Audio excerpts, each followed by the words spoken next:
దేవుని పరిశుద్ధమైన నామానికి మహిమ ఘనత ప్రభావాలు కలుగును గాక. ఉదయకాల సమయంలో ప్రతిరోజు దేవుని వాక్యం వింటున్న వారికి ప్రతి ఉదయకాల సమయంలో నిత్య జీవపు మాటలు అనే ఈ కార్యక్రమం వింటున్న వారందరికీ కూడా నా హృదయపూర్వకమైన వందనాలు తెలియపరుస్తూ ఉన్నారు. దేవుడు ప్రేమించి మరొక దినాన్ని ప్రభు మనకి అనుగ్రహించి ఉన్నాడు. ఈరోజు కావలసిన నిత్య జీవపు మాటల్ని మనము ఫిలోమోను యొక్క జీవితంలో నుంచి నేర్చుకున్నాం రండి. ఫిలోమోనుకు రాసిన పత్రిక, అపోస్తలుడైన పౌలు ఫిలోమోనుకు రాసిన పత్రిక ఒకే ఒక అధ్యాయము 4వ వచనాన్ని మనం చదువుకుందాం.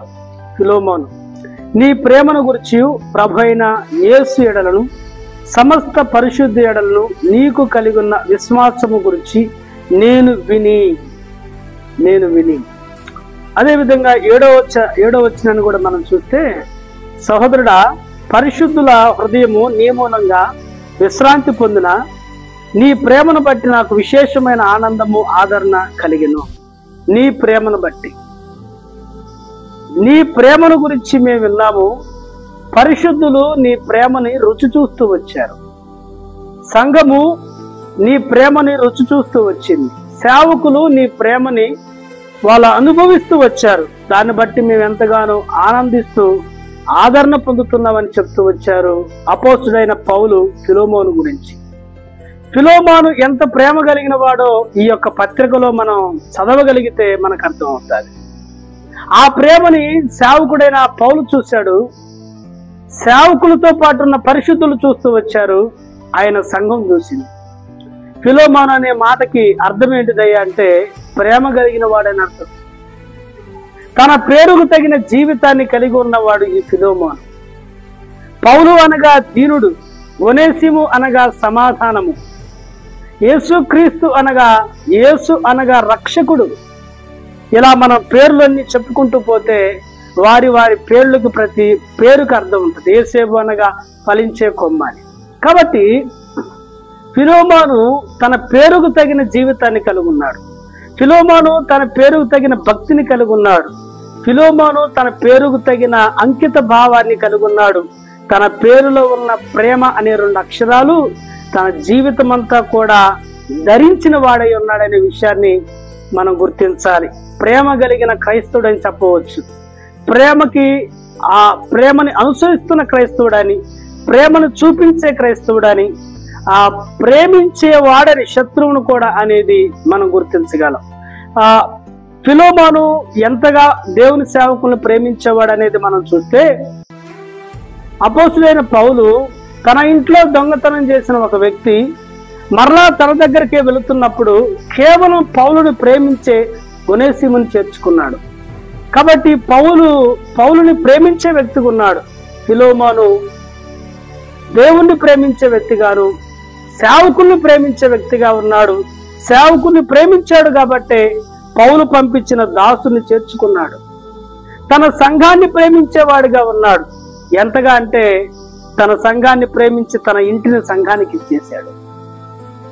సేవకుని ప్రేమించేవాడు ఉన్నాడు, అందుకే ఒనేసిముని చేర్చుకున్నాడు. దొంగని ప్రేమించేవాడిగా ఉన్నాడు. దోషిని ప్రేమించేవాడిగా ఉన్నాడు. క్రూరమైన వ్యక్తిని ప్రేమించేవాడిగా ఉన్నాడు. నష్టం చేసిన ప్రేమించాడు. కష్టపెట్టిన వాడిని ప్రేమించాడు. బాధ పెట్టిన వాడిని ప్రేమించాడు. దుఃఖ పెట్టిన వాడిని ప్రేమించాడు. అతని పేరే ఒనేసిము. దేవుని సేవకుల్ని, దేవుని సంఘాన్ని, దేవుని పరిశుద్ధుల హృదయం నీ వలన విశ్రాంతి పొందుతున్నది అంటూ వచ్చాడు. చివరిగా మనం చూస్తే ఒక బానిసను చంపిన అడిగే వ్యక్తులు లేరు. బానిసని బాధ పెట్టిన అడిగే వ్యక్తులు లేరు. బానిసని ఏం చేసిన అడిగే వ్యక్తులు లేని వ్యవస్థలో ఉన్న ఫిలోమోను తన తోటి దాసునిగా చేర్చుకున్నాడు, నష్టం చేసిన బానిసని. కాబట్టి ఇవంతా కూడా మనకేం తెలియజేస్తుందంటే క్రీస్తు ప్రేమని ఫిలోమోను మాటలతో కాక క్రియలతో చూపించాడు.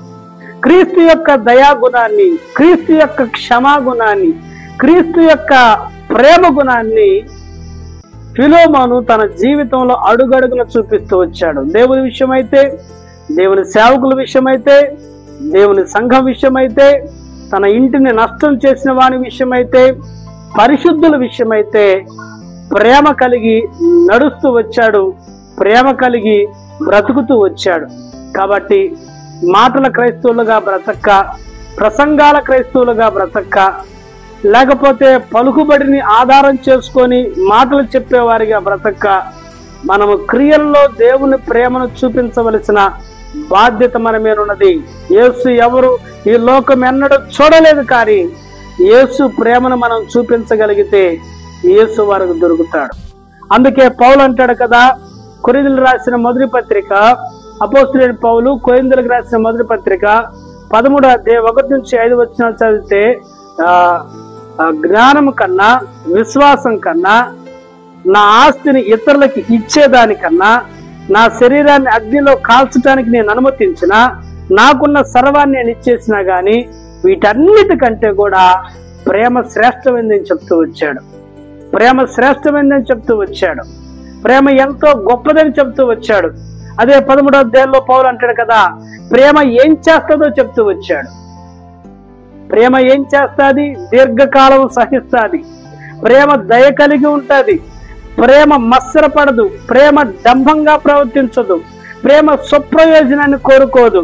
ప్రేమ కోపపడదు. ప్రేమ అపనమ్మకంగా ఉండదు. ప్రేమ ఓర్పు కలిగి ఉంటది.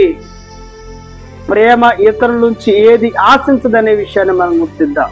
ఇలాంటి ప్రేమను మనం ఎక్కడైనా కనుగొనగలమా అంటే అది క్రీస్తు శిలువలోనే చూడగలం, క్రీస్తు త్యాగములోనే చూడగలం, క్రీస్తు బలియాగములోనే చూడగలం.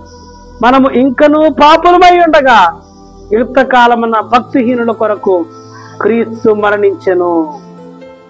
దేవుడు లోకమును ఎంతగానో ప్రేమించి తన ఏకైక కుమారుని ఈ లోకానికి పంపించి ఆయన బలిగా అర్పించాడనే విషయాన్ని మనం చూద్దాం.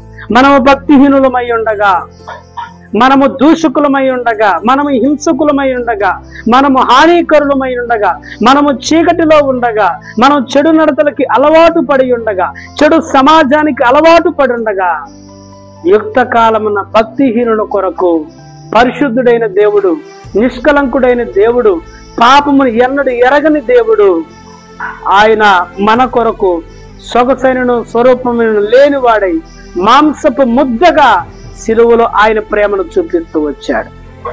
పాపం చేసిన వారి విషయంలో ఆయన ప్రేమను చూపించాడు. ఆయన దూషించిన వారి విషయంలో ప్రేమను చూపించాడు.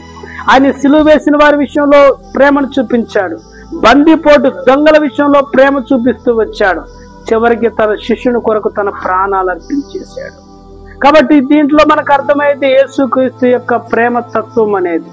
కాబట్టి నేను యేసును నమ్మానంటే సరిపోదు, నేను క్రైస్తవునంటే సరిపోదు, నేను దేవుని కొరకు ఆ మందిరానికి వెళుతూ వస్తున్నానంటే సరిపోదు. కానీ నీ జీవితంలో క్రీస్తు ప్రేమని నీవు ప్రతిబింబం చేసేవాడిగా ఉండాలి. మనం ఈ లోకములో క్రీస్తు రాయబారులమనే సంగతిని మనం ఎన్నటికీ మర్చిపోకూడదు. కాబట్టి ప్రేమ మత్సరపడదని, ప్రేమ డంబంగా ప్రవర్తించదని, ప్రేమ స్వప్రయోజనాన్ని కోరుకోదని, ప్రేమ అవసరమైతే ప్రాణాలు ఇస్తుందని మనం గుర్తుంచుకుందాం. కాబట్టి ఇలాంటి లేఖనాలను గుర్తించిన ఫిలోమాను ఎవరెవరి మీద ప్రేమ చూపించాడో మనం చూసాము కదా. కాబట్టి మనము కూడా మన జీవితాల్లో క్రీస్తు ప్రేమకు సజీవమైన సాక్షులుగా ఈ లోకంలో మనం బ్రతికేవారిగా ఉండాలి. సిద్ధాంతపరమైన వాటిని విడిచిపెడదాం, లోక సంబంధమైన వాటిని విడిచిపెడదాం, వితర్కములను విడిచిపెడదాం, భేదాభిప్రాయాలను విడిచిపెడదాం, లోపాలను విడిచిపెడదాం. ప్రేమ చూపించేవారిగా మనం మారగలిగితే బందిపోటు దొంగలు సైతం ఈ ప్రేమకు దాసులైపోయారు. వ్యభిచారులు సైతం ఈ ప్రేమకు దాసులైపోయారు. దూషకులు, హింసకులు సైతం ఈ ప్రేమకు దాసులైపోయారు. క్రైస్తవ ఉనికి లేకుండా చేయాలనుకున్న ప్రతి ఒక్కళ్ళు ఈ ప్రేమ ముందు మోకరించగలిగారు.